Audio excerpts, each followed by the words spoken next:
Hey YouTube, it's GB Pirate here, and welcome to the latest video in my tutorial series for the Company of Heroes 3 scenario editor. Today, I'm going to be showing you guys how I'm building my latest 4v4 map from the ground up. So the very first step in building your map, I'm actually not going to talk about today, because that's just research.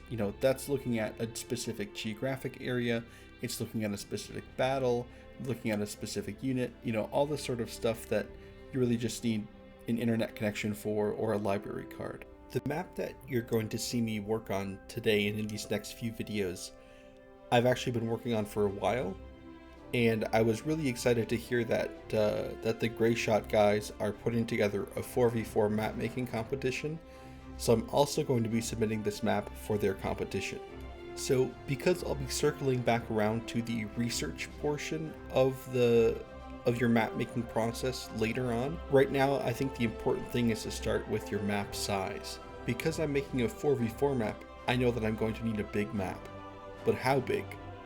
Well, the best way to figure this out is to look at other Company of Heroes 3 maps, especially Relics maps, because they have a kind of standard they've worked on and developed, and the maps are generally going to be quite similar.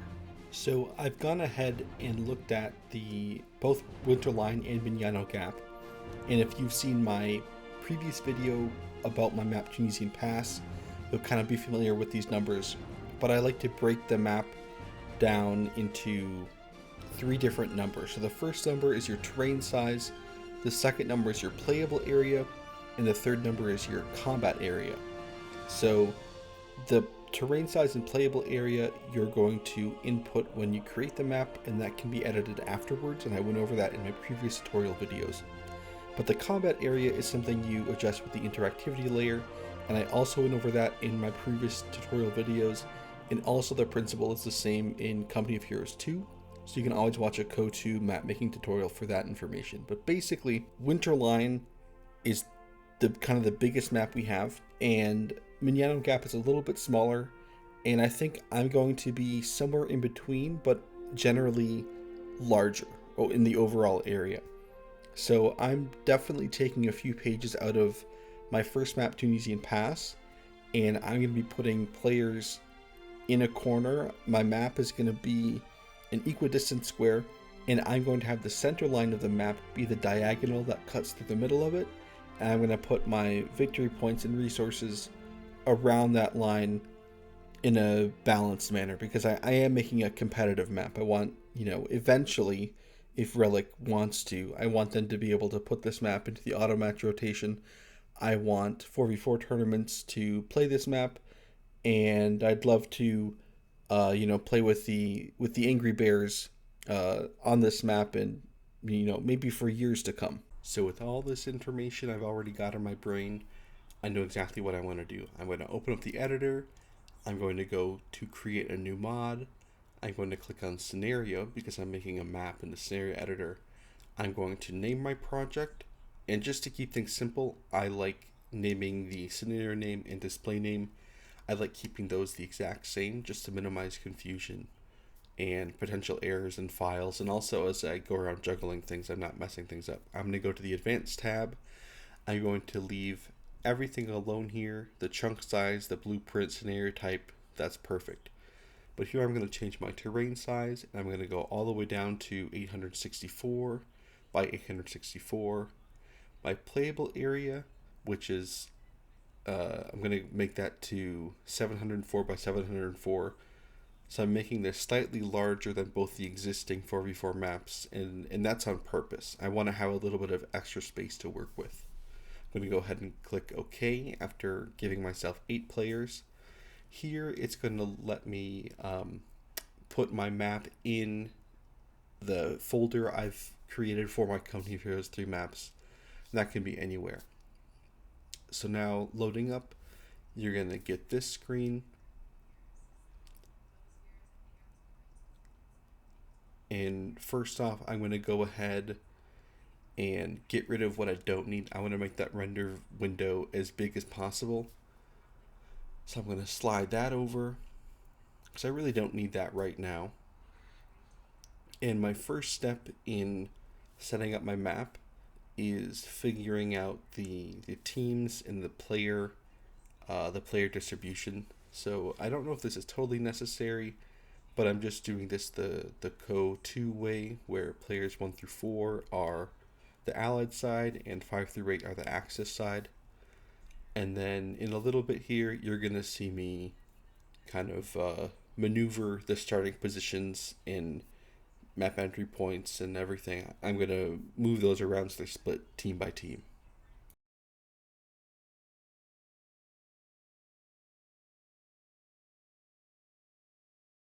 Okay, now that I've got that sorted, I'm going to go ahead and adjust my grid lines.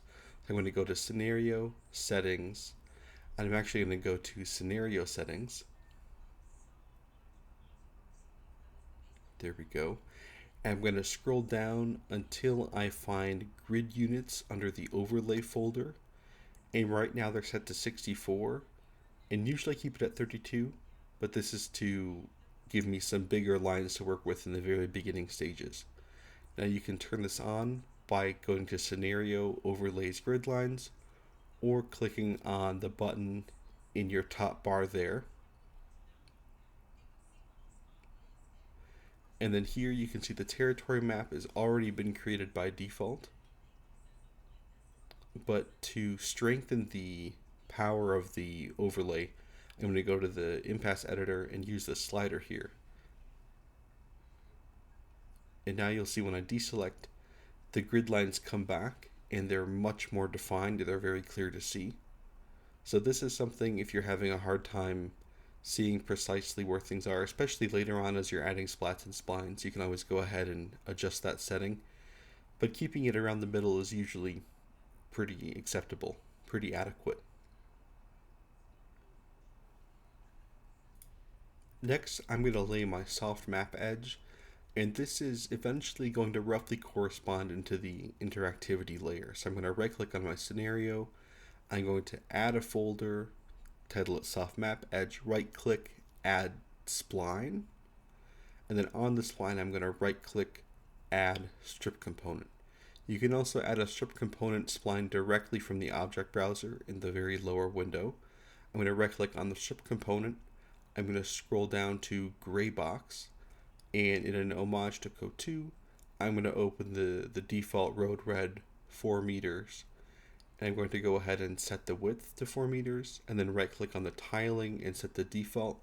And this will give the optimal tiling to the width of the spline. So this is going to make your spline look the most normal. Here I'm just going through the spline nodes. You can select them individually from the scenario tree, or with the spline selected, press spacebar and manipulate it that way. Manipulate each node that way. And here I'm just showing you that in the scenario tree, the coordinates of each node are updated in real time as you move it around your map in the render window. So here I'm going to use these as guides for my combat area, and so I'm just making sure that I'm getting perfectly straight splines. So I'm taking the 2 outermost nodes and extending them to the end of where I want them to be. This one I'm actually putting a little too far, because you want to have about 32 to 64 meters of border between the playable area and the soft map edge. You see me kind of perfectly align the spline so I get a perfectly straight line, and I kind of put the nodes somewhere in equidistant so I can manipulate them more easily. And here I'm just going to rename my spline, just so I'm, especially in this early stage, giving myself the proper orientation for where I am in the map, so I don't get confused later on. Then I'm going to hold C and click on this line segment, and that's going to copy the spline, and I'm going to push it all the way to the edge. And then here I'm just going to edit the nodes individually, just to make sure we're on the same exact line. Again, this is just the way I do it. You don't really have to be this precise, but it's something that I I do appreciate. It's just kind of the way my brain works. And here I've duplicated both my splines by selecting them and again pressing C and adjusting the line segment, and then I press E to turn on the rotation mode. I rotate the splines 90 degrees, and then I just adjust these accordingly. And now I've got the perfect square for my combat area of my 4v4 map. And once again, I'm going to go ahead and rename each spline so I can properly orient myself around the map in these early stages where I have personally in the past, become confused and accidentally done things I shouldn't have. So this is just extra security to make sure I don't make any big mistake in the beginning and have to spend a bunch of hours or just a long time correcting it. So the next step in making my map is putting the bases where I want them to be. And with 8 players, it's a bit more complicated than with 2, but the principles are fundamentally the same. Because I want to maximize frontline space, which is something I did in my 1v1 map Tunisian Pass, I'm putting the bases in the corners, and I'm going to let the diagonal line going through the middle of the map be the center line. This will help minimize dead space in the corners or the sides, and also create the widest possible front line for each team to fight over in a perfectly square map. So here I'm just orienting my 4 bases. I do end up going along and changing this, but most importantly, I'm just changing the starting position blueprint. The default ones that load in don't start you with an HQ. You want your starting positions to look like this. And here I go in and I change in the transform tab of the transform window, I change the type of orientation. So instead of swinging each HQ around kind of a center point, I'm rotating each individual entity in its own axis.